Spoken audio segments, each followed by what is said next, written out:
Hello boys and girls, this is Mr. So. Welcome back for another lesson of biology. Today we are going through lesson 19 of chapter 13 of Parental Care and Contraception 备孕. Before you start watching the video, remember to like and subscribe my channel and also share the video to your classmates and remind them to do their revision. Let's start. Many mammals shows parental care, and for human being, not only does it shows the food and also shelter to the young, we also give them clothing and education as well. This allows the young to have better development and also higher chance of survival. Parental care begins with breastfeeding, 母乳餵哺. When the baby is born, the mother will have her body ready to produce milk from the mammary gland, Chinese 乳腺. It produces the milk. When the baby suckles the nipples, it will stimulate the mammary glands to release the milk, and then therefore the babies will get the milk from the mommy. There are many advantages of breastfeeding 母乳餵哺 than formula milk 配方奶. First of all, we can know that breast milk contains essential nutrients and also antibodies, in Chinese 抗體. This helps to build up the immune system of a newborn baby. And then secondly, it can give a bond between the mother and the baby. In Chinese, we call this 親子嘅聯結或者聯繫. Last but not least, it helps the recovery of the mother's uterus to reduce the risk also of breast cancer and ovarian cancer, 乳癌同卵巢癌嘅風險減低嘅. Besides knowing about the sex organ, the process of reproduction, all of you should also learn about the birth control as well, 控制生育. Why is this necessary? This is because of the advancement of technology and also improvement in the medical care. Human population keep increasing in these 100 years. If there are too many human beings in the world, there will be very strong competition of resources, and this is not good. In order to prevent intense competition, and therefore we introduce the idea birth control by contraception, Chinese 备孕. The first type of method uses the biological principle of preventing the formation of mature ovum and ovulation 排卵, and we call this method hormonal method, Chinese 荷爾蒙嘅方法. Females, they can take in some synthetic sex hormone, synthetic in Chinese 人工合成. By taking in the synthetic sex hormone, they can prevent the formation of mature ovum and ovulation in female. There are three types. You can take pills, take patches, or use injection by needles. And the contraceptive pills, females can take it daily. Patches take it weekly, while for the injection, you have to inject it once a few months. Since the female is taking in some sex hormone to change their female sex hormone level in their body completely, this method is very reliable. But you have your female sex hormone changed greatly in your body. It might have side effects such as headaches. The second type of contraceptive methods is to use the principle of preventing sperm from meeting an ovum. We have three different methods. You have the rhythm method, the physical barrier method, and the surgical method. Let's take a look at them one by one. One of the methods is called the rhythm method, 安全嘅避孕法. This is done by preventing sexual intercourse during the fertile period. That means around the time of ovulation. This is using the principle of preventing sperms from meeting the ovum. Now the question is, how does a female get the day of ovulation? It can be done by measuring their body temperature. If at the beginning of the morning, the female measures her body temperature and finds out that, alright, she got a higher temperature than yesterday, obviously, so she is having the day of ovulation. Ovulation just occurs when there's a sudden rise in temperature. After you get the day of ovulation, how do you get the fertile period, which is the period when you do sexual intercourse, you have high chance of fertilization. We can get the fertile period by looking at the day of ovulation and then count back 3 days. Because sperms, they have a survival period of 3 days, while for the ovum, it has a survival period of 1 day. And this particular length of 3 days before ovulation and 1 day after ovulation, this is the particular period called the fertile period. Now take a look at this graph. Tell me, when does ovulation occur? I think the answer is very straightforward. You can find it on day 18. Can you get me the fertile period? It should be 3 days before day 18 and 1 day after day 18. Therefore, the fertile period is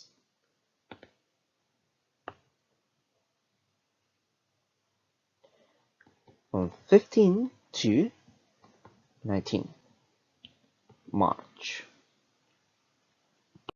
However, for the river method, the disadvantage is the time of ovulation is very uncertain and the length of the menstruation cycle may vary from month to month.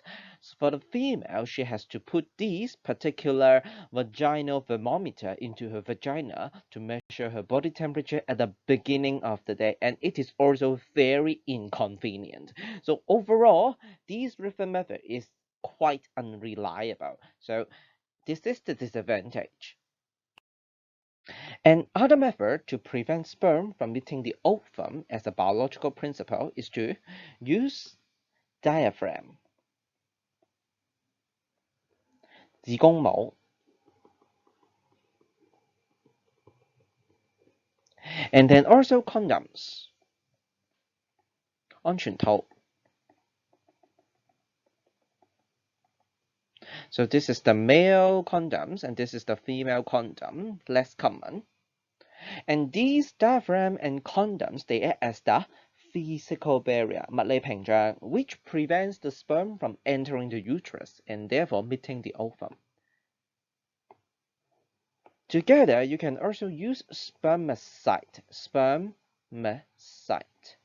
We call this Chinese 殺精劑, which kills the sperm before it enters the uterus. For the male and female condoms, not only can they prevent the sperm from entering the uterus to meet the ovum, they can also protect us against the sexually transmitted disease, STD. In Chinese, we call them 性病, such as AIDS, 艾滋病, and syphilis, Chinese 梅毒.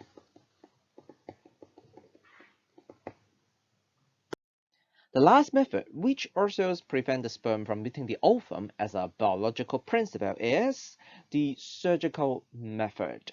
In the male, we call this method the vasectomy, which is the tie and cut of the sperm duct on both the left and right. And therefore, after you tied and cut the sperm ducts, the sperm can no longer be transferred to the female body. And then on the female, this method, we call it the tubal ligation. It is the tie and cut of the oviducts. And this method also prevents the sperm from meeting the ovum. On both the sperm ducts and the oviducts, now they are tied and cut.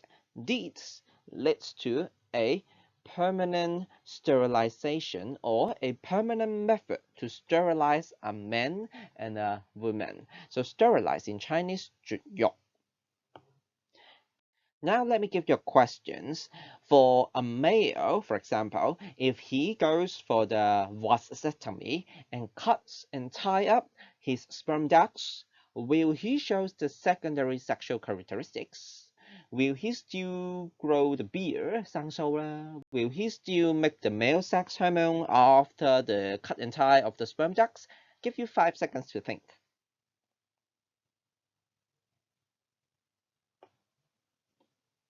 Alright, so I think you should get the answer. If you just tie and cut the sperm ducts, it should not affect your secondary sexual characteristics. That means a male is still a male. Why? Because the testes 睾丸啊 will still produce the male sex hormone.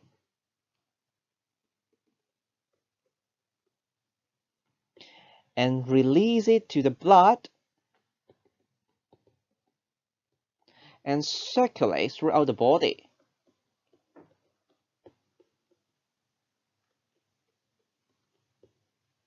Therefore, all your body cells, they still get the male sex hormone, and for example, on your face, you will still grow the facial hairs. Under your armpit, 腋下啦, you will still have the armpit hair, 腋毛都會有嘅. When will a male fails to develop the secondary sexual characteristics for men? For example, in Thailand, if a boy, he wants to become a girl by doing the transgender surgery, he cuts away both the testes, he lost the sight of male sex hormone production, he will become a female, of course. Or in the ancient China, you have some jobs called a taigam. Okay, so of course they have their testes being cut away, so of course they fail to develop their secondary sexual characteristics for men. Last but not least, you have another biological principle to prevent pregnancy, that is to prevent the implantation of the embryo, and these methods requires the device called the intrauterine device, IUD. IUD, this is actually a Y-shaped plastic with some copper wire wired at the very middle. And this IUD, based on the name intrauterine, that means it is put into the uterus of the female. By putting into the uterus, it makes the uterus very difficult to form a good thick layer of uterine lining. Therefore, this prevents the implantation of embryo into the uterine lining. It makes the uterine lining very, very weak.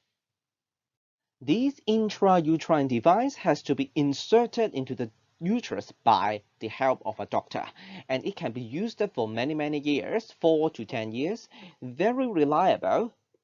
And if you want to get pregnant again, you can ask the doctor to remove these IUD from your uterus, and then you can bear the baby again. And these IUD use the biological principle to prevent implantation of embryo. At the end, please go to your textbook page 38 to finish the MCQ over there. That's it for lesson 19 about the parental care and contraception, and that's it for the whole chapter 13. I will see you in the next video for the worksheets. Bye bye.